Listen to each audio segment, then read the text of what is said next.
मजहब की इज्जत करने का नाम है इस्लाम।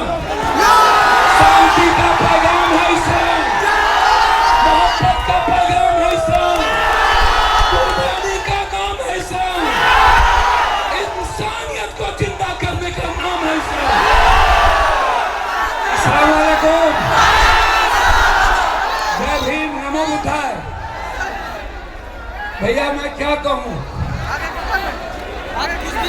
इसके बारे में कहूँ, मैं तो सिर्फ इतना कहना चाहूंगा, ये मुल्क, यहाँ पर हमारे हजरत साहब बैठे हैं, हम लोग हमेशा जितने जमात के लोग हैं यहाँ पर, हजरत साहब को इमारत शरिया जो एक इंसानियत को पैगाम देती है, जो इस दुनिया को मानवता के रास्ते चलने की ताकत देती है, हर धर्म और हर कौम मजहब की इज्जत करने का नाम है इस्लाम। शांति का पैगाम है इस्लाम, मोहब्बत का पैगाम है इस्लाम, कुर्बानी का नाम है इस्लाम, इंसानियत को जिंदा करने का नाम है इस्लाम। ये नहीं पता चलेगा इन्हें, इन्होंने नहीं पढ़ा धर्म की किताबें, इन्होंने नहीं पढ़ी रामायण, इन्होंने नहीं पढ़ी गीता, इन्होंने नहीं पढ़ी कुरान, इन्होंने नहीं पढ़ा बाइबल। ये सिर्फ एक चश्मे से इन्होंने संविधान को नहीं पढ़ा, ये संविधान को नहीं मानते, ये मुसलमान के विरोधी नहीं है, ये मुसलमान के आड़ में सनातन की संस्कृति को मिटाना चाहते हैं।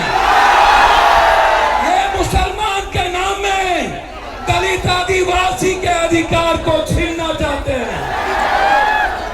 कहीं पे निगाह है, कहीं पे निशाना, ये मुसलमान का कुछ नहीं बिगाड़ सकते। जिसका इतिहास हजरत हुसैन का हो,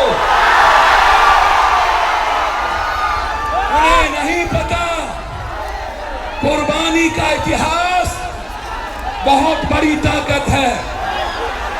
याद रखना, वो लोग जो लोग नहीं जानते, ये हिंदू राष्ट्र की बात नहीं है। पूरी दुनिया सिर्फ संविधान को मानते हैं। भैया थोड़ा सा शांत, ये जमात कुछ नहीं है यहाँ आगे, इससे दिलगुंडा पूरे पटना पटा हुआ है। मोदी जी, आप क्या, जब हिटलर नहीं रहे तो आप कैसे रहोगे?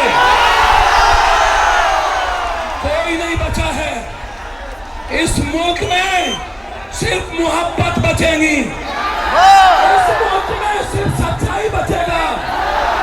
और जिसके हाथ में भारत का झंडा और एक हाथ में गीता कुरान होगा और एक हाथ में संविधान होगा, वही इस मुल्क को चलाएगा।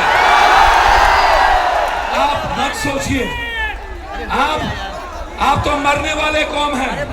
मोदी को नहीं पता, जो मोहम्मद साहब को मानते हैं, इस्लाम को, वो दुनिया में किसी से नहीं डरते। जो रियल में गीता की बात करता है, इन्हें शांति का पैगाम नहीं पता। अरे मोदी जी, ताकत उस हाथ में है। जब प्रियंका गांधी ने फिलिस्तीन के सवाल पर झोला लगा करके हिंदुस्तान के उस पार्लियामेंट जाता है और कहता है सेव इंसानियत, सेव ह्यूमनिज्म, सेव ह्यूमैनिटी, उसमें ताकत है। आवाज देते हैं वो लोग, जो लोग डरते हैं विचारों का नाम लेने से, जो लोग डर जाते हैं सियासत के कुर्सी के कारण, वो मुसलमान से और इस्लाम से मोहब्बत नहीं कर सकता। भैया आप बिल्कुल मत घबराइए। 243 सांसद वक्त बिल के सपोर्ट में वोट दिया है। जिस मुल्क में 243 सांसद वक्त के साथ खड़ा हो, उस वक्त बिल को कोई इस धरती पर जितनी ताकत लगा लेना हो लगा लो, जब तक सुप्रीम कोर्ट और लोकसभा है, मेरे वक्त को कोई छू भी नहीं सकता। वक्त की जमीन किसी मुसलमानों की नहीं है, वक्त की जमीन इस्लाम के नाम से अल्लाह की जमीन है। वक्त की जमीन, अरे मोदी जी, मुसलमान जमीन नहीं छीनते। यदि सबसे बड़ा जमीन छीनने वाला कोई सौदागर है, वो बीजेपी है, कोई और नहीं है। इसको समझिए। इसीलिए मैं तो सिर्फ आपसे मोहब्बत करता हूं। मैं, आपको पता है, इस मुल्क में मैं बिल्कुल क्लियर हूं। जो भी धर्म और जाति के नाम पर हमला करेगा, उसे पप्पू यादव से झगड़ना पड़ेगा। अंत में मैं एक बात कहना चाहता हूं, एनआरसी से नहीं जीते, सीए से नहीं जीते, ये तलाक से नहीं जीते, ये कब्रिस्तान, शमशान, ईद बकरीद से नहीं जीते, ये जिन्ना और पाकिस्तान से नहीं जीते। अब ये चुनाव आयोग के द्वारा 4 करोड़ 70 लाख वोटों के, गरीबों के वोट को छीनकर ये बिहार में चुनाव लड़ना चाहते हैं। आप जोर से बोलिए, क्या आप वोटर को छीनने देंगे? चुनाव आयोग के खिलाफ जंग लड़ेंगे ना? ये प्रॉक्सी वार किया है, मेरे पीठ पर खंजर भोंका है, और 1 महीने के अंदर इस मुल्क का जो 4 करोड़ बिहारी बार है, 4 करोड़ 70 लाख, 8 करोड़ में 4 करोड़ 70 लाख को बेघर करना चाहता है। क्या हम जाने देंगे?